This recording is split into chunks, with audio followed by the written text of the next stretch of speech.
If you've ever wanted to make a movie, you're not alone, and in a lot of ways, it's the easiest time in history to become a filmmaker. You can buy the same camera they used to shoot an $80 million blockbuster over the counter at Best Buy, and you can give yourself a film school education on everything from screenwriting to cinematography for free on YouTube. And I mean, who doesn't think it's an interesting job at least? You get to be creative, travel the world, and if you do it right, possibly make money at the same time. But even though the barriers to entry are pretty much gone, and anyone with a few $1,000s can get their hands on professional quality gear, actually finishing a film and getting it into the world is still one of the most intellectually and emotionally challenging things you could ever imagine. And it's the same struggle that filmmakers have been going through for decades, including some of the most famous filmmakers in history, from Francis Ford Coppola to Werner Herzog. Because even though they've gone on to have incredible careers that most filmmakers can only dream of, what they had to go through to get there was often so insane it's hard to imagine. And that's what this video is all about. Because luckily for us, we don't have to imagine what it was like. And that's because there were cameras there to document the behind-the-scenes process of some of the most notoriously difficult films in history. So in this video, we're gonna look at some of the best behind-the-scenes docs about the filmmaking process. Because if you've ever wanted to make a movie, you should at least understand what an absolute struggle it can be.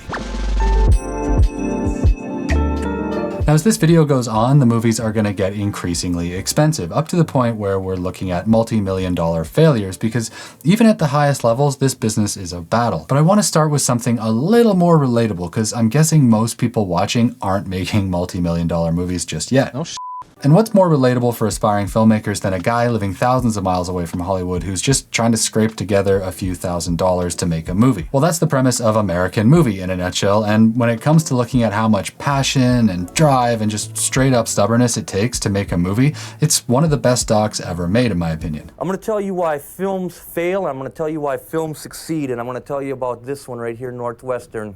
Basically, it's about a dude named Mark who lives in Wisconsin who's dreaming of becoming a big-time director, but he lives in a sort of off-market place and he has pretty much no money. Like, in order to finish his short film, he has to convince his Uncle Bill to lend him $3,000, even though the guy looks like he's in his 80s and clearly has zero faith in the film's profitability. Mark's cast and crew are also just his friends, and they have next to no experience either, but he doesn't let any of that stop him from just going for it anyways. And if that sounds like a funny premise for a doc, believe me, it is. This movie can be hilarious as we try and watch Mark trying to make big things happen in the most small-time way possible.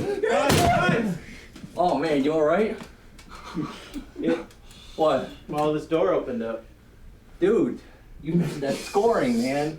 But he's got so much heart that you're also cheering for him. Like, we're not making fun of him, even though it's really silly. We just want him to succeed. Or at least I did anyways. And his friends stick with him, even though they're not film professionals. And no matter how out of control things get, they kind of never lose faith in his vision. I won't go too deep into what happens plot-wise, but apart from being incredibly entertaining, there are just so many lessons hiding under the surface for anyone wanting to make a movie. Like, if you think you're committed, compare yourself to Mark and then answer again. Well, good news, Bill. We're working very hard. You'll have your $3,000 back very soon. If you had so few resources and you were getting so many signals from the world that your work didn't matter, would you keep going? I mean, so many people out there don't even get started. They just buy tons of gear, but then they never finish a single film outside of some cool B-rolls for social media. But even though the universe is giving Mark every sign that he should quit, he just refuses to give up on his dreams. And honestly, that's what it takes to make a film at kind of any budget, and even with that drive, there are no guarantees. Ultimately, when the doc ends, we're not quite sure what's going to happen with his masterpiece vision, but that's not really the point. It's about an artist who refuses to give up, and in today's hyper-competitive world where gear is cheap and social media is king, people lose sight of that. They want it to be easy, like maybe they can shoot some pretty stuff with an FX3, slap a cinematic LUT on it, and then hope it goes viral. But they get discouraged when nothing happens, and they complain that the industry is impossible. And they're not totally wrong. The industry is really hard these days, but once you see how much Mark cares about his film and what he's willing to do to finish it, you'd have to kind of look in the mirror and be honest. Could you do that? And this time I'm not going to fail. This time it's most important not to fail, just to drink and dream, but rather to create and complete. Okay, so if American Movie is a more feel-good take on how hard it is to succeed as a filmmaker, the next one we're going to talk about is just pure pain and suffering. In 1982, Werner Herzog set out to make an incredibly ambitious film called Fitzcarraldo, and without spoiling too much, it's about an obsessed European who wants to build an opera house and decides the best way to raise the money is by becoming a rubber baron in the Amazon rainforest. And to get this rubber business going, for some reason, it makes sense to haul a massive steamship overland through the jungle. In this video, it doesn't really matter why, but as you can probably guess, pulling a 300-ton boat over a forested mountain is a crazy undertaking to say the least. And because Herzog is a madman, and because it was the 80s and there was no CGI, Herzog did it for real. Like, he actually bought a steamship, flew a big crew into the Peruvian rainforest, and then he hired hundreds of indigenous local people to try and pull the whole thing off, even though it was an insane idea. Now, even for a director like Herzog, who already had a reputation for picking tough projects, this was kind of next level crazy. And it seems like he had a good sense of how hard it would be because he brought along a documentary director, Les Blank, to make a doc about the making of the film. And thank God he did, because we got Burden of Dreams out of it, one of the wildest, most unhinged films about filmmaking that exists. It's not hard to see the parallels between the guy trying to build an opera house and Herzog himself, because both of them are trying to make their vision work in a way that's fighting against the natural world at pretty much every step. And both projects, the fictional one and the production itself, are kind of doomed from the start. But say what you will about the guy, Herzog is determined, and we get to watch just how far he's willing to go to finish an impossible film. I mean, American Movie is a walk in the park compared to this, and over the course of the doc, we see him and his crew more or less lose their minds in the jungle. They didn't have enough supplies, and one of their production planes crashed with crew on board and even paralyzed someone. They had constant battles with the locals, including being legitimately attacked by a nearby tribe, which, to be fair, based on how he seems to have treated them, seems kind of justified. This wasn't some hippie spiritual communion with nature. This was Herzog's personal battle of his will against the jungle. And if you've ever spent time in the jungle, you'll know how crazy that is. I mean, I once personally spent 3 weeks shooting in Papua New Guinea, sleeping in these like off-grid hammocks, and trying to keep that production going literally led to our A-list star being evacuated by helicopter to an Australian hospital. For legal reasons, I won't say who, but it was a big-time actor, and the jungle nearly broke us in just a couple of weeks. But Herzog had a way bigger crew and a much longer schedule, and the whole thing was so much more complex than our tiny doc that I can't even imagine what they went through. And just in case you don't believe me about Herzog's attitude, just listen to this clip for a sec. And nature here is vile and base. I wouldn't see anything erotical here. I would see fornication and asphyxiation and choking and fighting for survival. The trees here are in misery and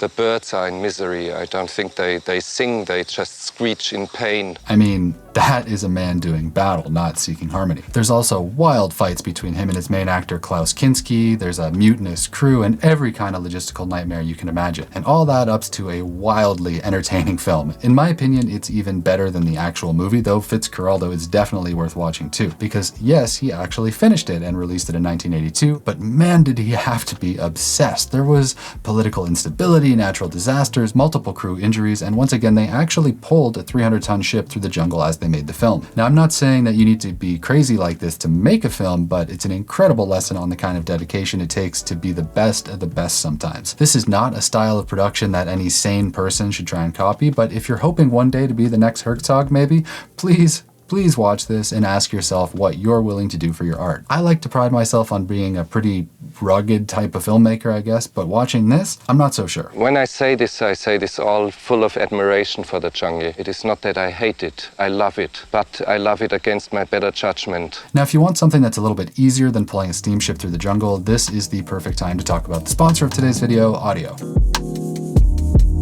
And if you've never heard of them, Audio provides royalty-free music you can use in your video projects so you don't get sued. And easy is kind of the name of the game because they've got a ton of tools to make finding the perfect song as fast and painless as possible. Like, you can filter through the huge catalog by mood or instrument or genre or whatever. And you can even use their Hans AI tool to just type in a description of what you're looking for and it will find the matches for you. You can even paste links from Spotify or YouTube of like really popular songs and it'll find the closest royalty-free match for you. All that is to say they make it as fast as possible to find the music you need so you can get back to editing or hauling your ship over a mountain if that's what you're into. And for viewers of this channel, they're offering a massive 70% discount on their pro plan by using the code Luke70, which means it's like $59 for a full year of music. That's about a quarter of what these services normally charge, and nothing is easier than that. There's a link in the description, and once again, that's code Luke70 to save. All right, back to the video. Okay, so sticking with the jungle theme here, the next film we're going to look at focuses on one of the most loved and well-regarded movies of all time. But the process of making it was on par with the insanity of Fitzcarraldo. And here I'm talking about Francis Ford Coppola's Vietnam War masterpiece, Apocalypse Now. I love the smell of napalm in the morning. As you might already know, it's a modern interpretation of Joseph Conrad's book Heart of Darkness, and so it makes sense that they called the documentary about the crew losing their minds Hearts of Darkness. And actually, it's the perfect title on multiple levels, because when you really start digging into how this movie was made, it's crazier than you'd ever expect. I mean, the main star, Martin Sheen, was so stressed out by the whole thing that he basically drank himself into alcoholism and even suffered a massive heart attack, even though he was only 36 years old. That should give you a pretty decent idea of what this production was like, and it only gets wilder from there. One of the most memorable quotes from Coppola about the whole thing tells you everything you need to know. And the way we made it was very much like the way the Americans were in Vietnam. We were in the jungle. There were too many of us. We had access to too much money, and little by little we went insane. At this point, Coppola had just made The Godfather and was probably the most famous director in Hollywood at the time. And so when he chose Apocalypse Now as his next project, he was able to get people to sign on, even though there were a lot of warnings about how bad it would get. And things went bad, believe me. Let's just go through some of the stuff in no particular order. The unpredictable weather and then a bunch of typhoons repeatedly destroyed the sets, and production was delayed by weeks and weeks while they rebuilt it. Then another storm would just come in and destroy it again. Also, they were shooting in the Philippines as a double for Vietnam, and at the time there was a real war going on between the government and some insurgent groups. That meant that a bunch of the military equipment and helicopters that they were borrowing from the Philippine army kept getting taken away to actually go fight, which then slowed things down even more. And if you know anything about delays in film, what they really mean is losing an incredible amount of money. Like, imagine paying hundreds of crew members, rental fees on mountains of gear, plus all sorts of military hardware, and then it's just sitting there costing money for weeks without being used. The costs were astronomical, and at one point the film was so over budget that Coppola himself had to mortgage his house and put up $30 million of his own money just to keep it alive. Because, I mean, of course, the guy had, mortgaged his home and everything else to be able to make this movie. Now, I would never advise mortgaging your house for a film, and when Coppola tried it again by funding Megalopolis himself, I don't think it paid off nearly as well, but that just gives you some idea of the kinds of sacrifices the guy was willing to make to get his film finished the way he wanted. And it cost him more than money, because it was so stressful that he even started having a bunch of anxiety attacks and even seizures from the pressure. Apparently, he even thought about killing himself. He said that on record. Just think about that when you're agonizing over whether the 1/8 or the 1/4 Pro Mist is the better buy. Too much for you to handle. And it wasn't just the location that gave him stress, it was also the actors, because they were going insane in the jungle with him. Dennis Hopper was apparently so high on LSD all the time that he was nearly impossible to direct. And Marlon Brando, who plays the villain, showed up without having read the script and didn't know any of his lines. Plus, he was so fat and out of shape that they couldn't show his body in the shots because he wouldn't be believable as a soldier. So, you know all those iconic shots of Colonel Kurtz in that dark hut? That iconic look only happened because they had to hide Brando's obesity. Like, talk about happy accidents, I guess, but can you imagine how much that would suck as the filmmaker? On top of that, Brando demanded so much creative control that Coppola had to rewrite huge chunks of the script on location just to keep him happy. And they just kept shooting and shooting and shooting. By the time they were done, they had hundreds and hundreds of hours of film, which meant the edit was also a nightmare. Now, we all know that Apocalypse Now became one of the greatest movies ever made, period. And a lot of that feeling of insanity about the war that it does so well is a direct result of the shooting itself, like the art is mirroring life. The movie is about the descent into madness, and at the same time, the whole crew was going through the same thing. When it was done, Coppola was celebrated as a genius, again. But by the end of the doc, it's pretty clear that the experience legitimately scarred him. The message is fairly clear. Great art requires suffering sometimes, but at this level, I'm not sure. What do you think? Would you be willing to go through something like this to make a movie? Even if you knew ahead of time that it would win all sorts of awards and turn you into a Hollywood legend? Let me know in the comments. Either way, watch Hearts of Darkness. I promise you won't regret it.